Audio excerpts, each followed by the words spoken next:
All right. So, uh,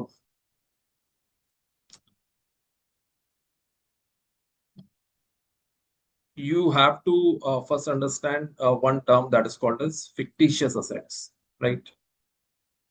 Who can tell me what is fictitious asset? fictitious asset क्या होता है, ये कौन बता सकता है?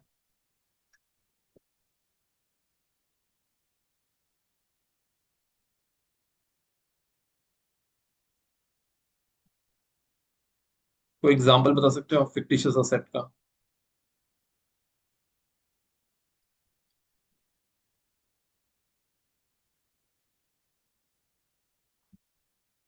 Yes, anyone? ऑलराइट। देखो, fictitious का मतलब होता है नॉट रियल, नॉट रियल या फिर फेक, राइट?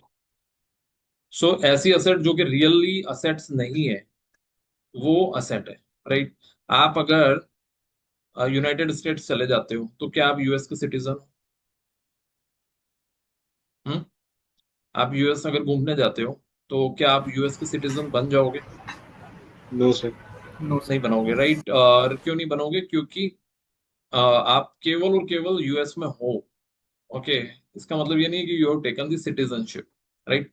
इसी तरह से जब हम बैलेंस शीट बनाते हैं तो asset side, sorry, T form की अगर बात करें तो असेट साइड में अगर आप देखते हो कि यहाँ पर फिक्स असेट्स है, करंट असेट्स है, ठीक है?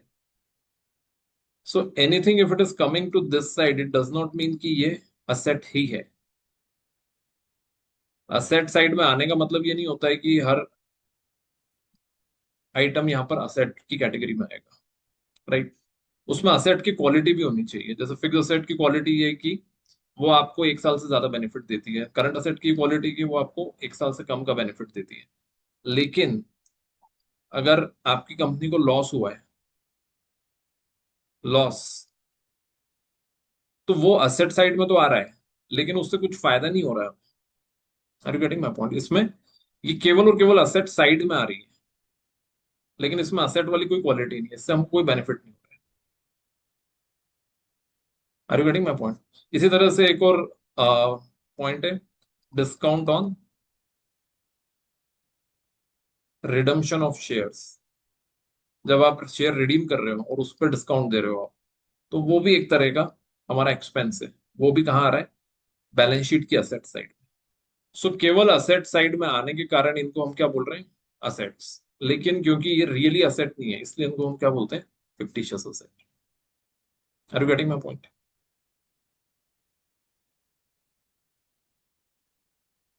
यस।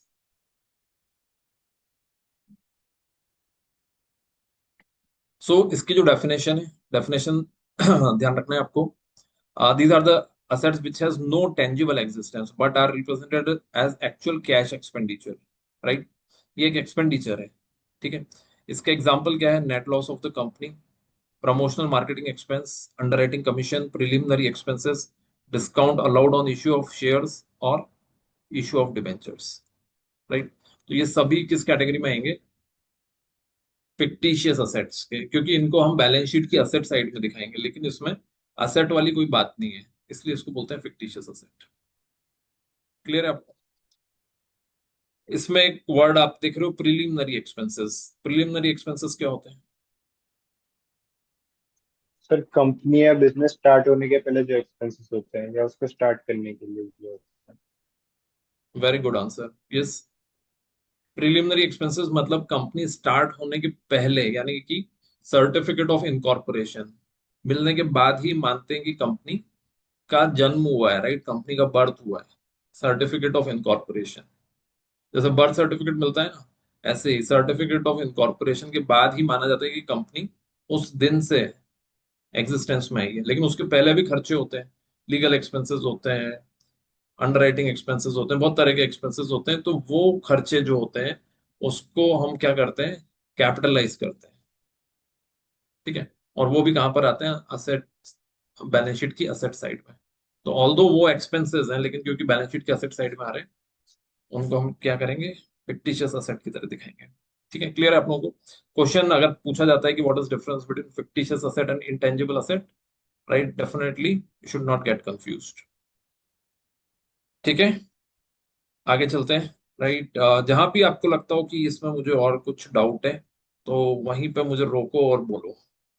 ठीक है, ऑलराइट। इसके बाद हम लोग एक और पॉइंट पर आ जाते हैं, what is difference between cash flow statement end fund flow statement. ठीक है, तो डिफरेंस के पहले पहले हम ये बात कर लेते हैं कि cash flow statement, okay, it is very important topic, super important है ये, कैश फ्लो। ठीक है, कैसे कैश फ्लो बनता है, कौन कौन सी उसमें एक्टिविटीज होती है, right, you should know that very well. So सबसे पहले तो मुझे कैश फ्लो स्टेटमेंट के बारे में बता दो, how many type of activities are there in cash flow statement? So three type of activities: कौन कौन सी है? operating, financing, or operating, investing and financing. Operating, investing and financing, very good answer. ठीक है, कैश फ्लो स्टेटमेंट में तीन तरह की activity आ जाती है। ठीक है, अह, यहीं पे हम लोग क्विकली बात कर लेते हैं कि कौन सी एक्टिविटी किस में फॉल करती है। मान लो आपने इंटरेस्ट पेमेंट करा है, वो किस में आएगी?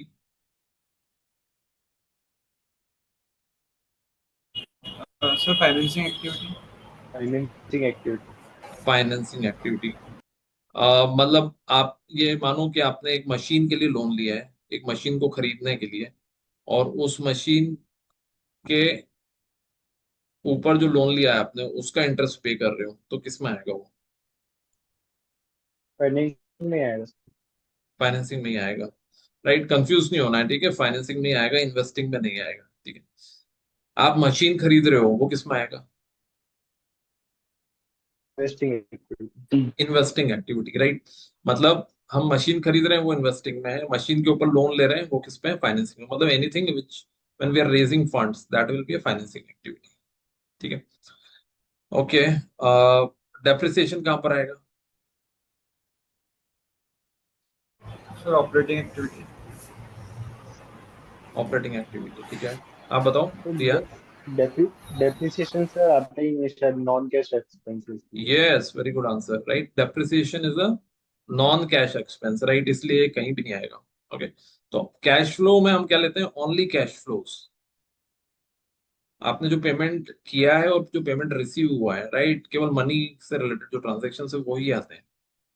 ठीक है, सैलरी आउटस्टैंडिंग क्या आएगी इसके अंदर कैश फ्लो स्टेटमेंट में? नहीं। नहीं आएगी, राइट, सैलरी आउटस्टैंडिंग मतलब आपने पे नहीं करी है, पेमेंट नहीं हुआ है, तो कैश फ्लो स्टेटमेंट में कहीं भी नहीं आएगा। ठीक है, सो दैट वे। और ऑपरेटिंग, फाइनेंसिंग और इन्वेस्टिंग, इसके क्वेश्चंस आते हैं कि ये पर्टिकुलर एक्टिविटी किस कैटेगरी में फॉल कर रही है, right, we have to be super clear about that. ठीक है, कि कौन सी एक्टिविटी किस में फॉल कर रही है। अब जो हमारा मेन क्वेश्चन था उस पर आ जाते हैं, कैश फ्लो और फंड फ्लो में क्या अंतर है? What is difference between cash flow end fund flow statement, बताइए।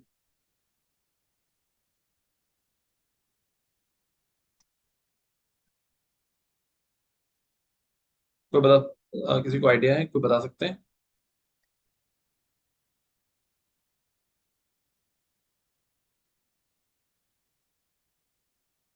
ऑलराइट, देखो कैश फ्लो स्टेटमेंट, तो आपको पता है कि कैश फ्लो स्टेटमेंट में तीन टाइप की एक्टिविटीज होती है, ऑपरेटिंग, इन्वेस्टिंग एंड फाइनेंसिंग। ठीक है, फंड फ्लो स्टेटमेंट में क्या होता है? सो कैश फ्लो और फंड फ्लो एक ही बात है, लेकिन देखने का तरीका अलग अलग है। आप दो लोग हो, दोनों ही लोग मैच देख रहे हो। ठीक है, आप मैच देख रहे हो एंटरटेनमेंट के पर्पज से, आपका जो दोस्त है वो, उसने कुछ ड्रीम्स इलेवन टाइप की टीम बनाई हुई होगी, वो उस एंगल से देख रहा है उसको। उसको जीत हार से मतलब नहीं, उसको मतलब है कि जो उसने ड्रीम्स 11 की टीम बनाई है उससे उसको पैसा बनेगा कि नहीं। मतलब दोनों एक ही चीज देख रहे हो लेकिन पर्पस अलग अलग है। इसी तरह से कैश फ्लो का भी वही तरीका है। कैश फ्लो एक ही है, क्योंकि कंपनी में जो पैसा आ रहा है और जा रहा है उसमें कोई अंतर थोड़ी है, वो तो सेम ही है ना। उन दोनों में उसमें क्या अंतर हो सकता है?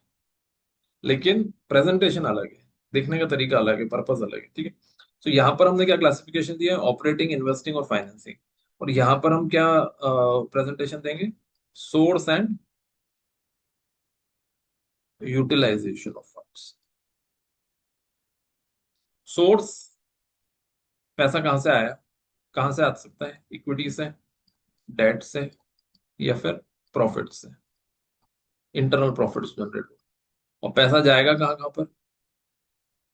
कैपिटल एक्सपेंडिचर में यानी फिक्स असेट्स में, वर्किंग कैपिटल में, अगर कोई लॉस हुआ है तो उसमें, और किसी डेट को रीपे किया है अगर तो उसके अंदर, राइट। तो ये सोर्स और यूटिलाइजेशन की बात कर रहा है, और ये क्या बात कर रहा है? ऑपरेटिंग, इन्वेस्टिंग और फाइनेंसिंग।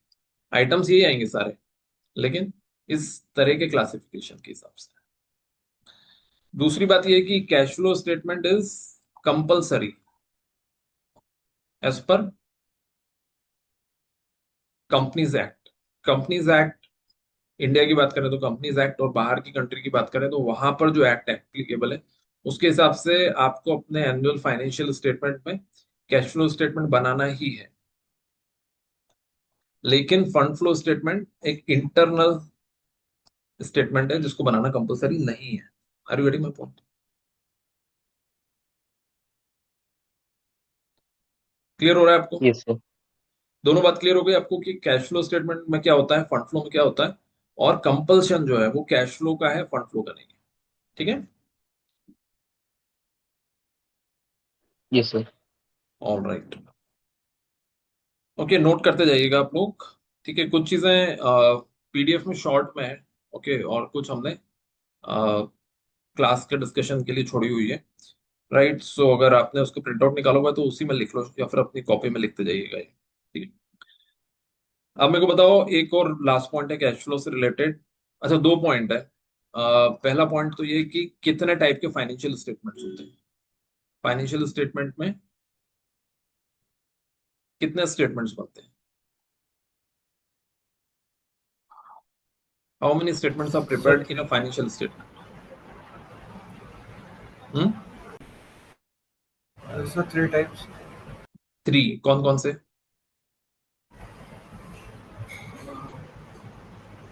सर P&L होता है, हम्म।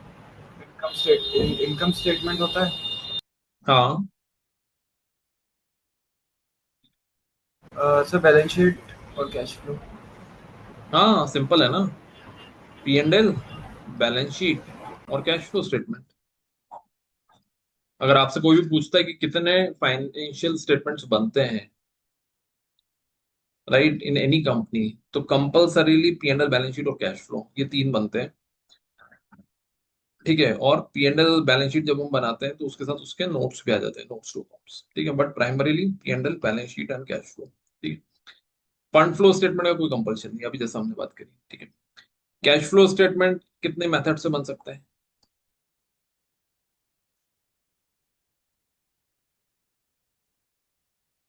कैश फ्लो बनाने की कितनी मेथड्स है?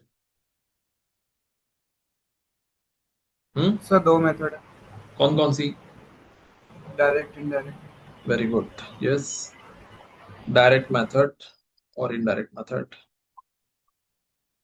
हु कैन टेल मी कि डायरेक्ट और इनडायरेक्ट मेथड में क्या डिफरेंस है?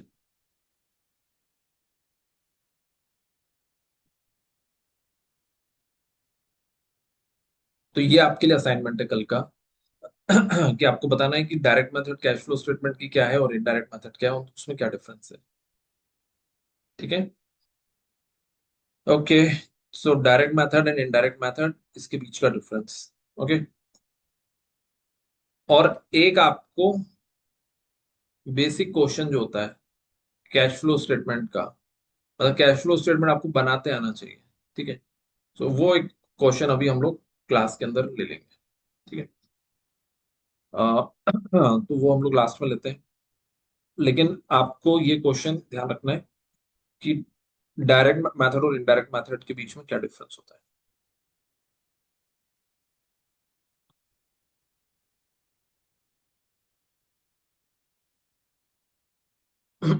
ठीक है।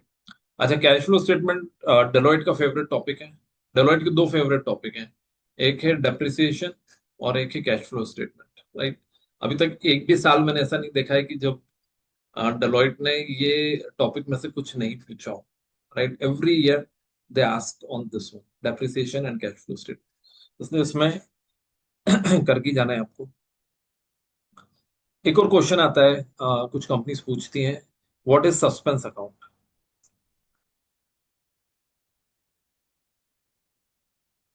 बताइए, सस्पेंस अकाउंट क्या होता है।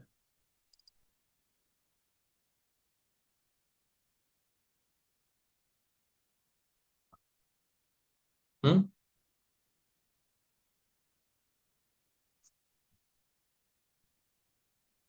तो डेबिट या क्रेडिट साइड टैली करने के लिए सस्पेंस अकाउंट यूज करते हैं। डेबिट और क्रेडिट साइड को टैली करने के लिए सस्पेंस अकाउंट बनाया जाता है, ठीक है। और बताएं, और क्या आंसर हो सकता है। सर कोई एरर अगर हो रही हो तो उसके लिए। कोई एरर हो रही है मतलब।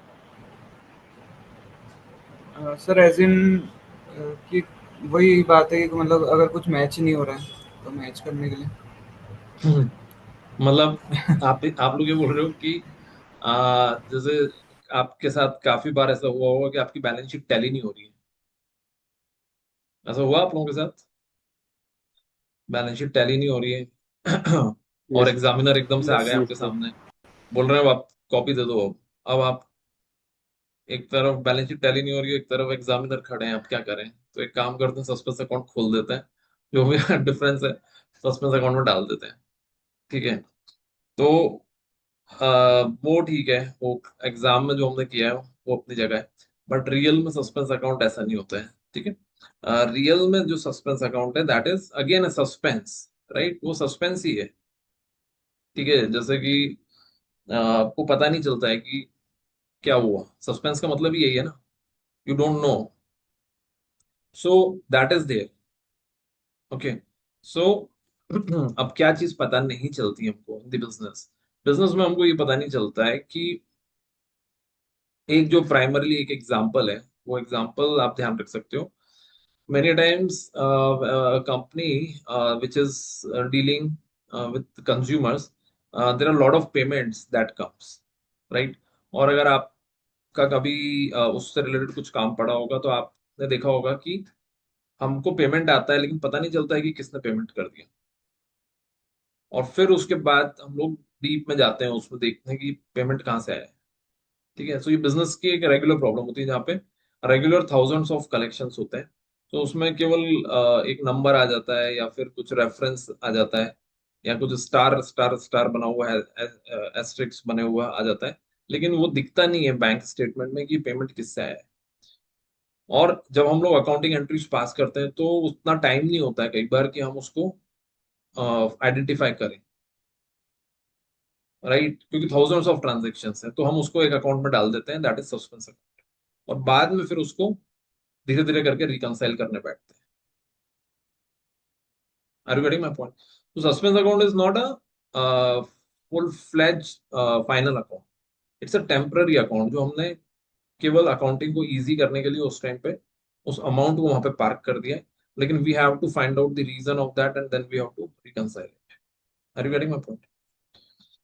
So, suspense account is having that nature that we are not able to identify few transactions which have happened, but because those transactions has already happened, but we do not know the nature of that transaction, we park it temporarily in suspense account and then find out the reason and then put it in the right accounts.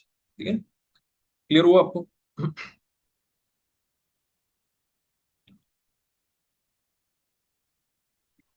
Yes yes. All right, सो ध्यान रखिएगा, ये question भी Deloitte में पूछा गया है, okay. और बाकी कंपनीज में भी आ सकता है। A suspense account is a temporary ledger account used when there is an uncertainty regarding the correct account of for a transaction. It is closed once the proper classification is determined. Okay. Current assets and current liabilities, ये तो आप लोगों को पता है. Anything that can be converted into cash within a year, that is current assets. और जो obligations है, जो ड्यू होते हैं within a year, that is current liabilities. ठीक है. एक और टर्म जो कैश बुक से रिलेटेड है, दैट इज पेटी कैश बुक. ठीक है. पेटी कैश बुक क्या होती है?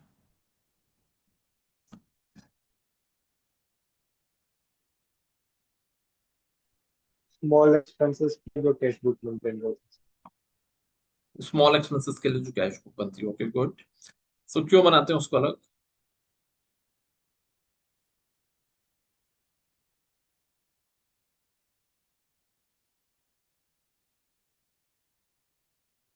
हम्म.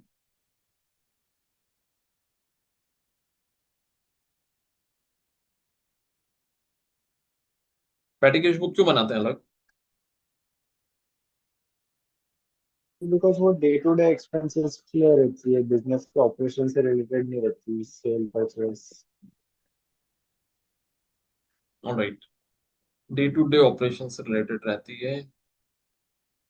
डे टू डे ऑपरेशन से रिलेटेड नहीं रहती है, ऐसा बोल रहे हो? ऑपरेशन से नहीं रहती है, बिजनेस ऑपरेशन। Okay, alright. तो देखो, petty cash is again related to business operations. Okay, ये ध्यान रखना है आपको. कई बार स्टूडेंट्स गलती कर जाते हैं.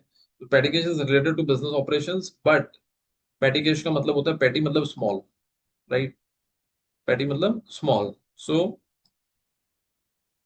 स्मॉल एक्सपेंसेस, उसके लिए हम लोग कैश, पेटी कैश बुक बना लेते हैं. मतलब अगर अकाउंटेंट के, जो चीफ अकाउंटेंट है, चीफ अकाउंटेंट के पास 1 लाख रुपए है अब, या 1 करोड़ रुपए है अब. कंपनी में जो एम्प्लॉयज हैं, उन एम्प्लॉयज को दिन में चाय पीना है, मान लो, राइट? तो अब चाय पीना है तो उनको कितना एक्सपेंस लगेगा? 5 रुपीज, 10 रुपीज, 15 रुपीज, 20 रुपीज. अब वो हर बार चीफ अकाउंटेंट के पास आएंगे और बोलेंगे कि सर 10 रुपीज का वाउचर दे दो, 15 का वाउचर दे दो, 20 का वाउचर दे दो. वो परेशान हो जाएंगे, राइट? तो उसको क्या करते हैं, वो एक अमाउंट पेटी कैश बुक में डाल देते हैं कि महीने का 10,000 रुपए पेटी कैश बुक में डाल दिया, अब आप उसमें से ट्रांजेक्शन करते रहो. ठीक है. सो जो मेन कैश बुक है हमारी, वो main cash book main transaction के लिए, बड़े ट्रांजेक्शन के लिए. ठीक है. जो रेगुलर छोटे मोटे ट्रांजेक्शन हैं, जैसे स्टेशनरी खरीदने का, तो ये सब जो चीजें, ये किससे होगी? पेटी कैश बुक से होगी. तो petty cash book is for small expenses, but those expenses are also related to business operations. ठीक है. सो पेटी कैश बुक भी आपको ध्यान रखना है. ओके.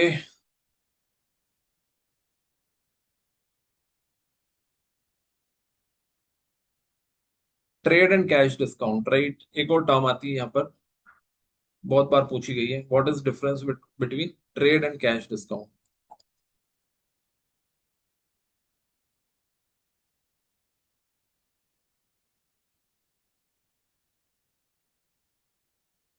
बताइए, कौन बता सकता है? ट्रेड और कैश डिस्काउंट क्या होता है?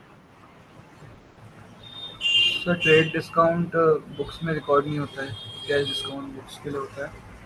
वो अल्टीमेटली जो प्राइस हमें परचेज प्राइस कंसिडर करते हैं वो ट्रेड डिस्काउंट के बाद कंसिडर करते ओके. ट्रेड डिस्काउंट क्यों मिलता है? हैं सर बल्क क्वांटिटी में परचेज के लिए. बल्क क्वांटिटी में परचेस करने के. Okay, great. और कैश डिस्काउंट?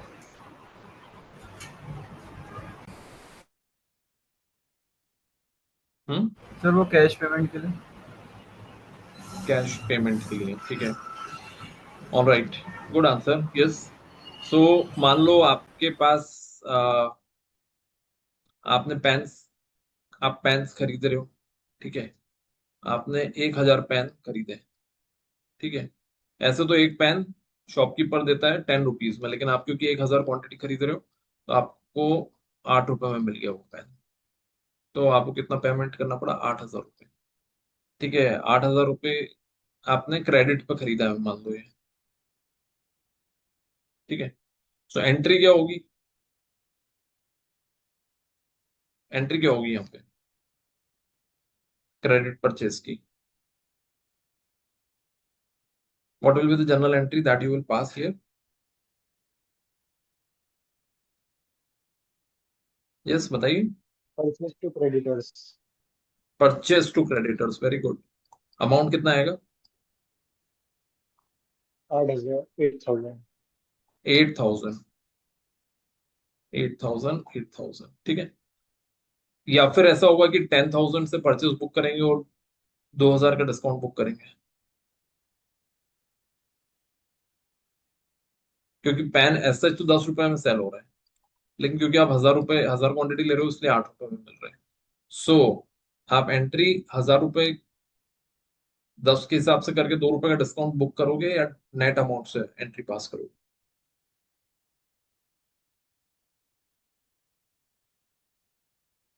बोलिए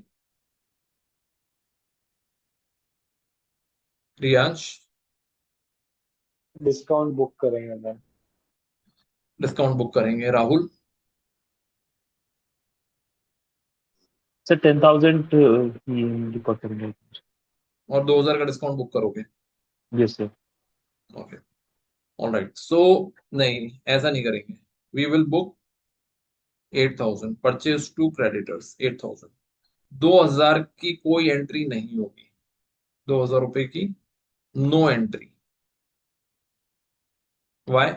because it is a trade discount. ये ट्रेड डिस्काउंट, ठीक है ना। ट्रेड मतलब जो ट्रेड की नॉर्मल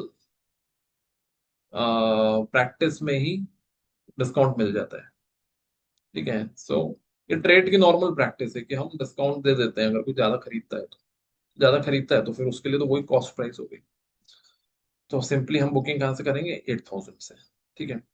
अब क्योंकि ये क्रेडिट परचेज है, बाद में आप क्या करोगे? पेमेंट पेमेंट करोगे, ठीक है। पेमेंट आपको कितना करना है? 8,000 रुपीज। अब आपने कितना पेमेंट करा? 7,000 रुपीज, ठीक है।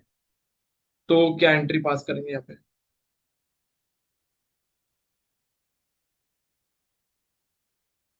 8,000 पे करना था, आपने 7,000 पे करे। अब क्या एंट्री पास करेंगे यहाँ पे?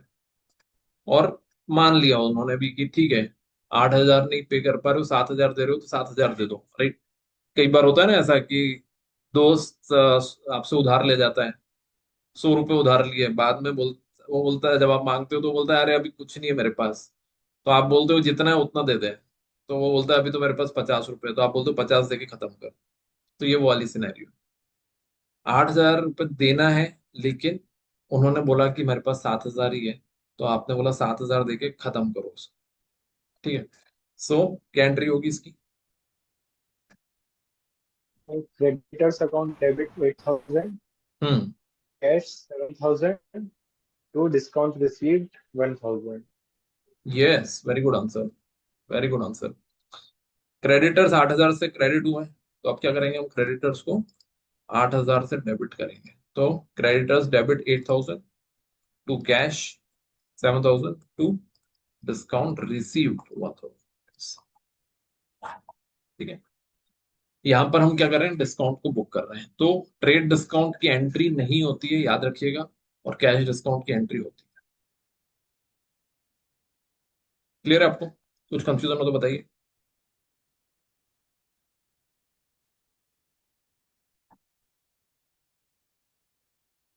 यस, क्लियर है आपको?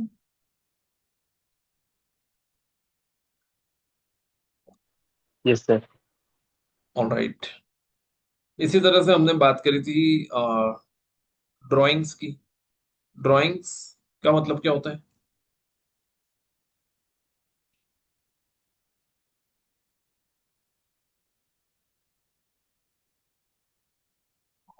सर जब ओनर बिजनेस में से विड्रॉ करते हैं अमाउंट। ऑनर जब बिजनेस में से कोई भी असेट या कैश विड्रॉ करता है, तो that is called as drawings, ठीक है। Okay, great. कैपिटल एक्सपेंडिचर और रेवेन्यू एक्सपेंडिचर, क्या डिफरेंस है दोनों में? Capital and revenue expenditure.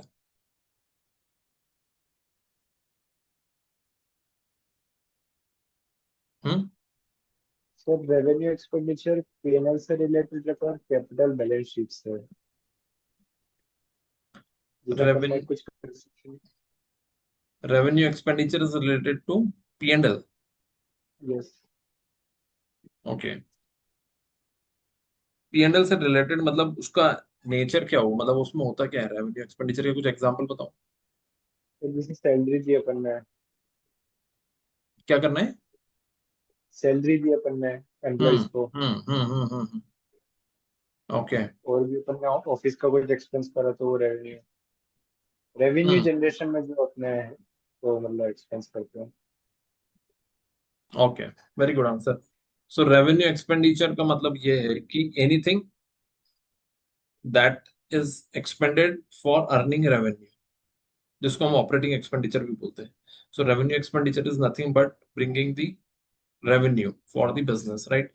सो एक तरफ रेवेन्यू एक्सपेंडिचर है, दूसरा कैपिटल एक्सपेंडिचर है। Capital expenditure is to generate, to buy assets or upgrading or extending fixed assets, right?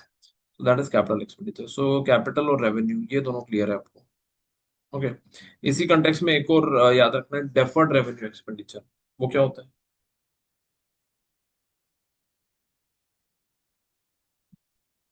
Deferred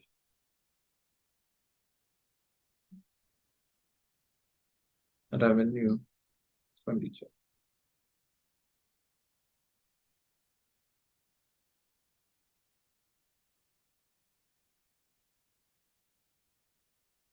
yes, कौन बता सकते हैं डेफर्ड रेवेन्यू एक्सपेंडिचर क्या होता है? आया हुआ क्वेश्चन है।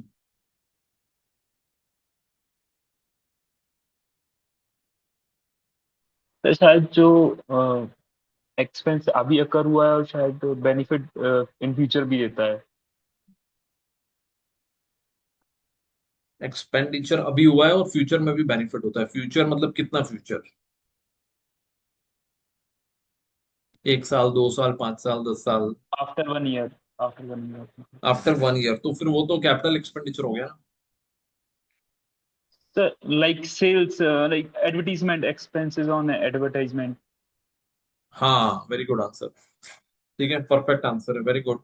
सो बेसिकली देखो, डेफर्ड रेवेन्यू एक्सपेंडिचर का मतलब ये है कि वो होते तो रेवेन्यू एक्सपेंडिचर की तरह ही है। जो रेवेन्यू लाने के लिए जो हम रेगुलर खर्चे करते हैं, ये वो ही खर्चे हैं रेवेन्यू एक्सपेंडिचर। लेकिन इसका बेनिफिट जो है वो काफी सालों तक है। आज आपने अपने प्रोडक्ट के लिए शाहरुख खान को बना लिया अपना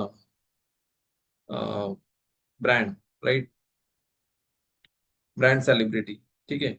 सो अब वो क्या करेगा?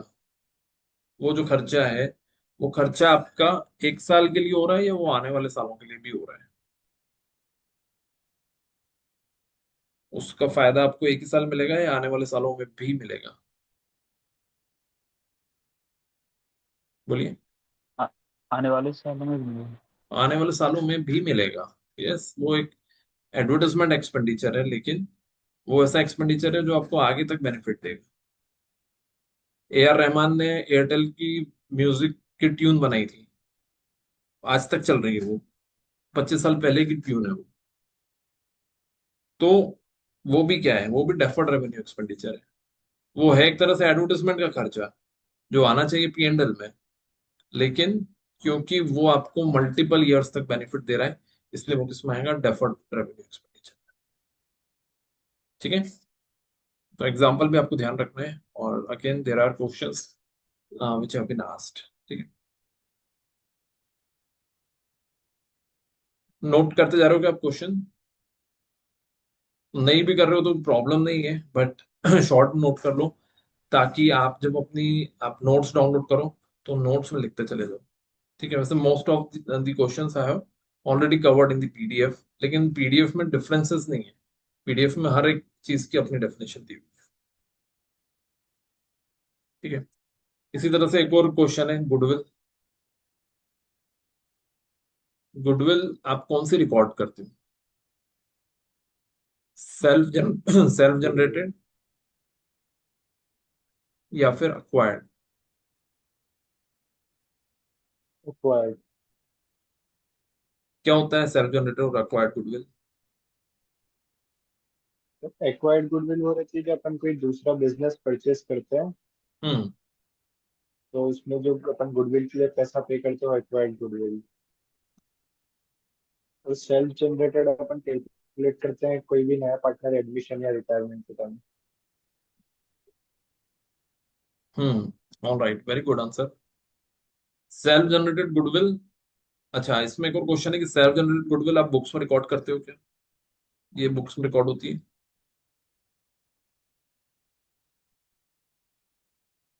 नहीं होती है sir. Self generated goodwill books में रिकॉर्ड नहीं होती है। Yes, very good answer. आज कोको कोला है, कोको कोला की जो ब्रांड वैल्यू है वो दुनिया में सबसे ज्यादा है। सबसे बड़ा ब्रांड जो है दुनिया का वो है कोको कोला। उसकी जो गुडविल है, राइट, उसके जो ब्रांड की वैल्यू है that is more than $7 billion. $7 billion से भी ज्यादा है उसकी वैल्यू। लेकिन वो क्योंकि सेल्फ जनरेटेड है तो उसको रिकॉर्ड नहीं कर सकते। ठीक है, इट इज सेल्फ जनरेटेड। लेकिन अगर हमने कहीं से एक्वायर किया है, मान लो कल कोको कोला जो है वो इंडिया का जो कैंपा कोला है उसको अक्वायर कर लेता है, तो कैंपा कोला की जो वैल्यू है और जितना पैसा हम दे रहे हैं उसका जो डिफरेंस होता है वो क्या होता है? गुडविल। मतलब कैंपा कोला की मान मान लो वैल्यू है 1,000 करोड़ की, और रिलायंस ने उसको 1,200 करोड़ रुपए पे कर दिए, तो जो एक्स्ट्रा 200 करोड़ है that will come under acquired goodwill. Are you getting my point? Hmm. Yes sir. Okay, ठीक है। चलिए, अब आप लोग एक काम करें, डेफिनेशंस और हमने कॉन्सेप्ट तो पढ़े हैं, अब आप लोग थोड़ा सा एक एप्लीकेशन भी अपना दिखा दीजिए कि like are you clear about questions और नॉट। सो ये क्वेश्चन है, मैं लिख रहा हूँ इस पर, आप लोगों को नोट करना है और उसके बाद उसका आंसर देना है। Okay, so opening cash 1 crore,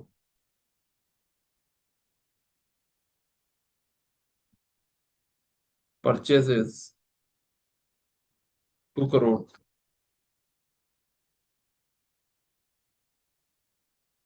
sorry purchases नहीं, ओपनिंग कैश 1 करोड़ है। ठीक है।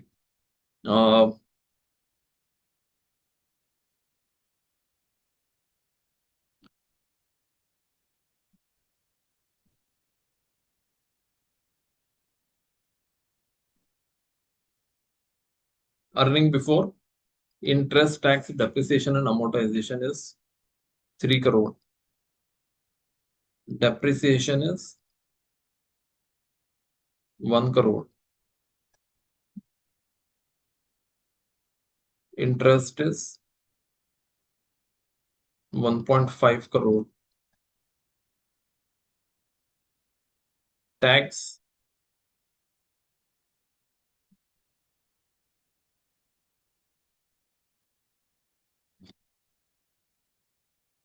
डेप्रिसिएशन और इंटरेस्ट माइनस करने के बाद टैक्स जो है वो कितना हो गया? At the rate of 25% tax हो गया।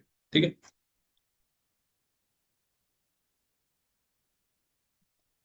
Asset purchase 0.5 crore. Okay, current asset और करंट लाइबिलिटी ये है ओपनिंग और ये है क्लोजिंग। ओपनिंग करंट असेट से 1 करोड़ का, क्लोजिंग है 1.5 करोड़ का, और करंट लाइबिलिटी है 0.5 करोड़, और ये हो गया 0.75 करोड़। ठीक है।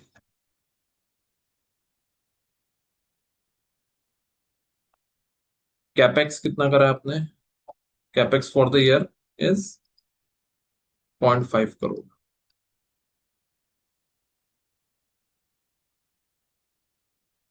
ठीक है। सो अब आपको एक पॉइंट और लिख लेते हैं इसमें, डिविडेंड इज 0.3 करोड़। ठीक है। अब आपको क्या बनाना है? आपको कैश फ्लो स्टेटमेंट बनाना है। ठीक है, कैश फ्लो स्टेटमेंट बनाना है। अब आपको पता ही है कैश फ्लो में तीन तरह की एक्टिविटी, ऑपरेटिंग, इन्वेस्टिंग और फाइनेंसिंग एक्टिविटी, ठीक है। So just take quick 5 minutes, right. 5 minutes के बाद आप लोग अपना अपना कैश फ्लो स्टेटमेंट मुझे बता दो, ठीक है। और चाहो तो अगर उससे पहले हो जाता है तो उसका फोटो क्लिक करके या तो मैसेज में इसमें डाल दो, जो चैट बॉक्स है, और नहीं तो मुझे व्हाट्सएप कर दो, ठीक है। बट जस्ट टेक 5 मिनट्स, ठीक है। कोई कंफ्यूजन तो नहीं क्वेश्चन में आपको?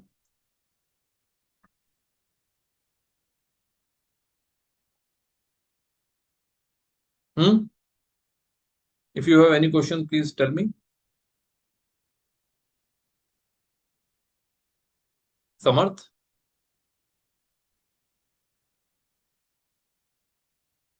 राहुल,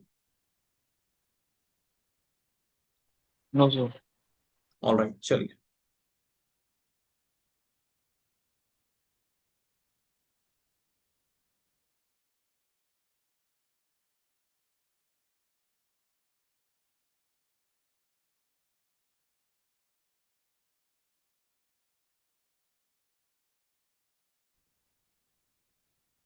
ऑलराइट, बताइए। Yes,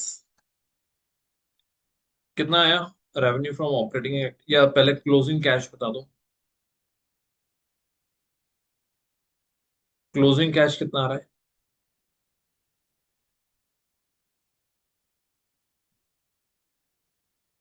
hmm.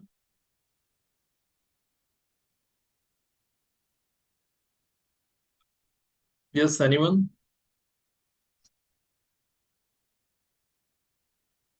Samarth,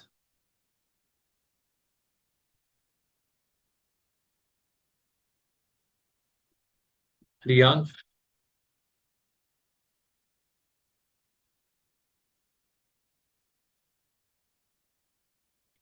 Yes, who can tell me what is the cash?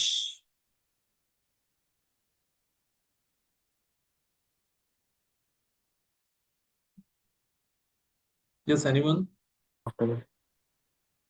हाँ राहुल, बोलिए। और टाइम चाहिए क्या आपको? 0.7 CR। 0.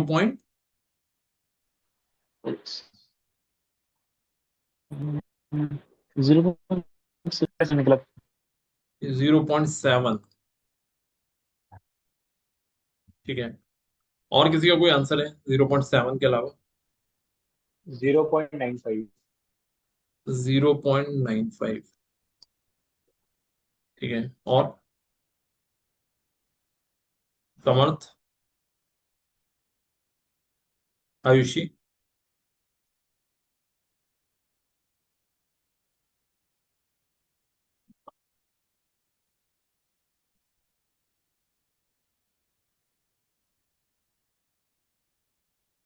ठीक है, okay.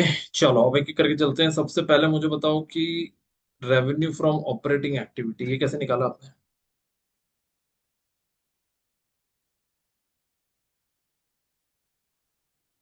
Revenue from operating activity,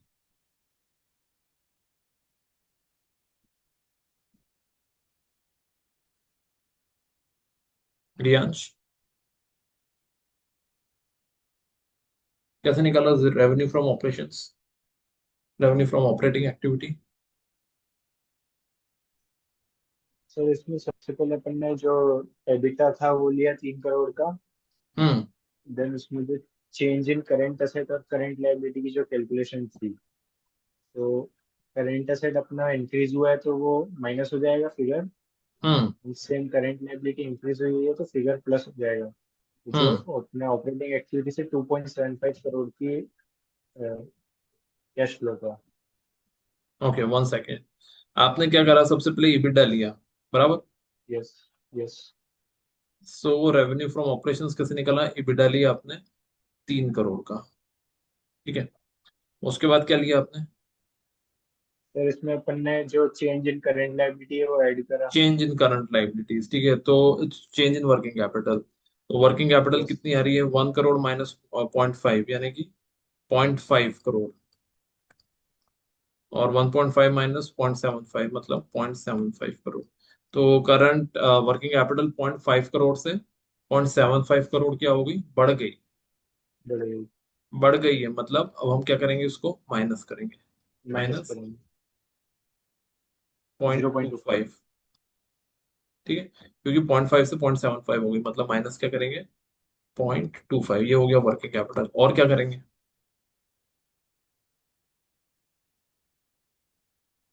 और क्या किया आपने? सर बस यही करा। टैक्स नहीं निकाला आपने? टैक्स किसने निकाला? किसने भी नहीं निकाला टैक्स। टैक्स सर 12.5 लाख आ रहा है।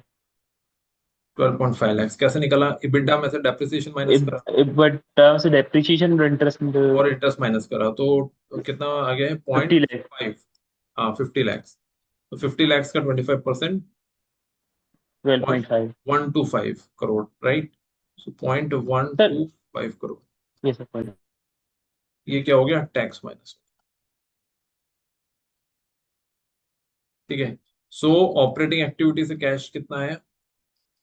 ऑपरेटिंग से 3 करोड़ में से 0.25 करोड़ और 0.125 करोड़ माइनस किए,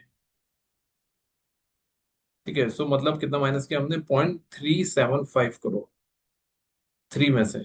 सो 2.625 करोड़, ये हो गया revenue from, sorry cash flow from operating activities. Hmm,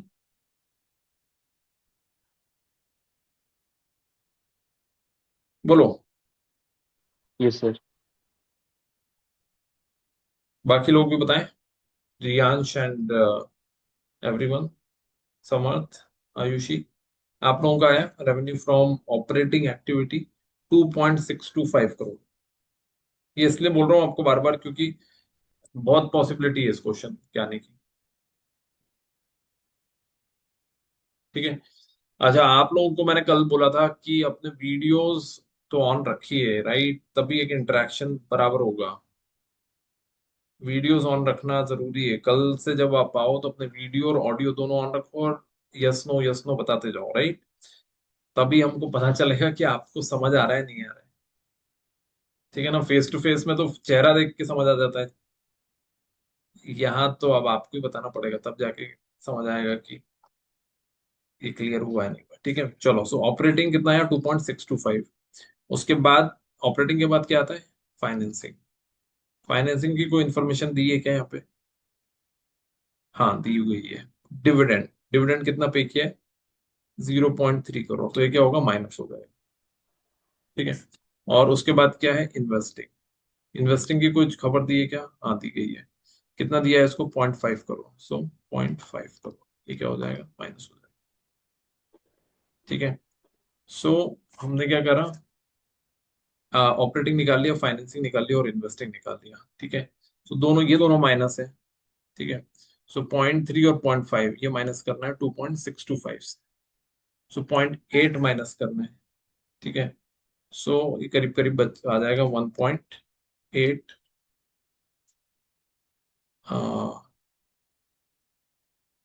875।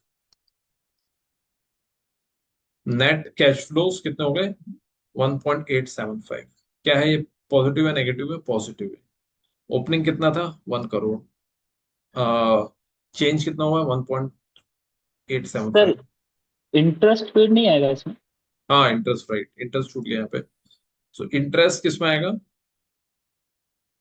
Investing, finance. अच्छा financing, right right right. Interest किस में आएगा? फाइनेंसिंग में। सो 1.5 और 0.3 यानी 1.8 हो गया, राइट, यूर राइट, 1.8।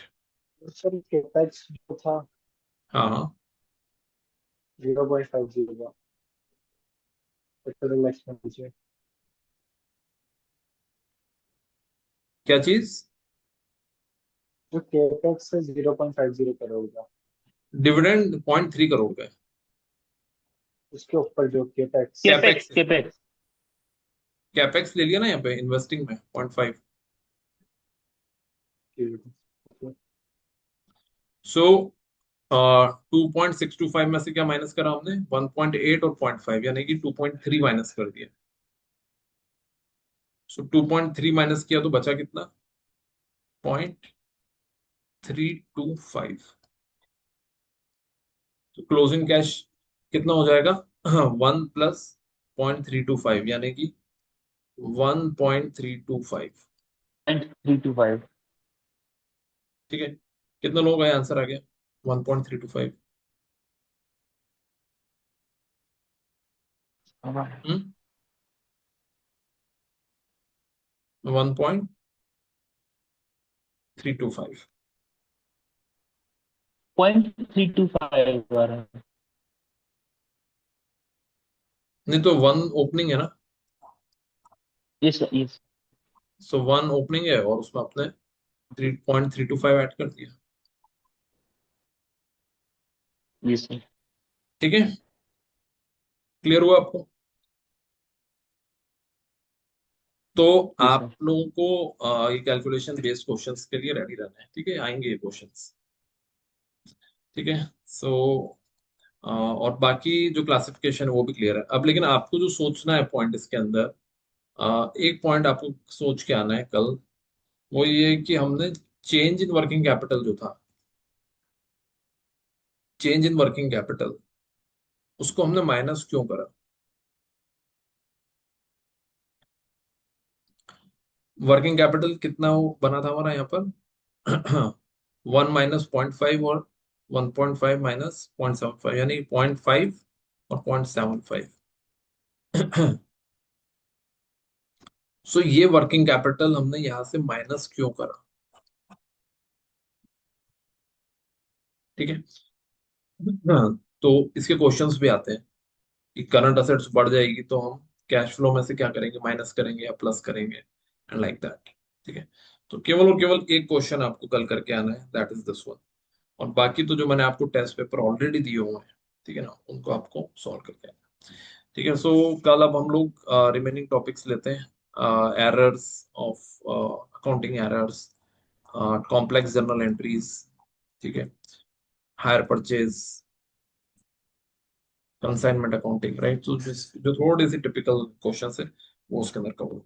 ठीक है, अभी तक का डिस्कशन में कोई क्वेश्चन हो तो बताइए। Hmm any question if you have? No sir. ठीक है, alright, alright, so great. I think you those who have started recently, now you should also start preparing for Versant। ठीक है, Versant को प्रिपेयर करो, although अभी हम लोग उसके ऊपर एक सेशन करेंगे तो मैं अच्छा डिटेल में आपको बता दूंगा, बट पैरेलली करते जाओ उसको। ठीक है, अब बाकी जो डिस्कशन है उसको हम लोग कल कवर करते हैं 8:30 PM। ठीक है, so tomorrow again there are certain topics that we have to discuss is trial balance, then trading account, क्या क्या चीजें ट्रेडिंग अकाउंट में आती है। ठीक है, P&L बैलेंस शीट थोड़ी बहुत, कैश फ्लो हमने आज डिस्कस कर लिया है, राइट। डेप्रिसिएशन की मेथड भी हमने कल डिस्कस कर ली थी। फिर इसके बाद हम लोग बात करेंगे BRS, bank reconciliation, consignment accounting, hire purchase accounting,